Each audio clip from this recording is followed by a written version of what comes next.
Good morning అందరికీ. మీ దాచేపల్లి అని మనకి కాన్ఫిడెన్స్ సెట్ అని చెప్పేసి ఎస్పీ గారు ఉత్తర్వుల మేరకు డిఎస్పీ గారి పర్యవేక్షణ నిర్వహించడం జరిగింది. మొత్తం దాదాపు 45 మంది సిబ్బంది వచ్చారు. అందులో మన ప్యూరల్ సిఐ గారు, ఎస్ఐ గారు, మన దాచేపల్లి ఎస్ఐ గారు, మీ స్థానిక మాచివరం ఎస్ఐ గారు ఉన్నారు.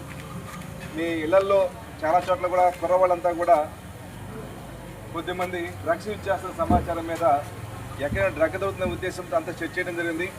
అదేవిధంగా నేరాలకు ఉపయోగించే వస్తువులు ఏమైనా ఉన్నాయని చెప్పేసి వాటి కోసం ఎదగడం జరిగింది. మరియు మీరు యూజ్ చేసే వాహనాలకు సంబంధించి అవి డాక్యుమెంట్స్ ఉన్నాయా లేవని చెప్పేసి వెరిఫై చేయడానికి దాదాపు 36 బైక్స్ వరకు వస్తాను సీజ్ చేయడం జరిగింది. డాక్యుమెంట్స్ వెరిఫై చేసి పంపించడం జరుగుతుంది. మా పోలీస్ శాఖకి చెప్పేది ఏమిటంటే ఎట్టి పరిస్థితుల్లో కూడా నిషేధిత మత్తు పదార్థాలు అమ్మటం కానీ వాటిని సేవించడం కానీ చట్టరీత నేరం.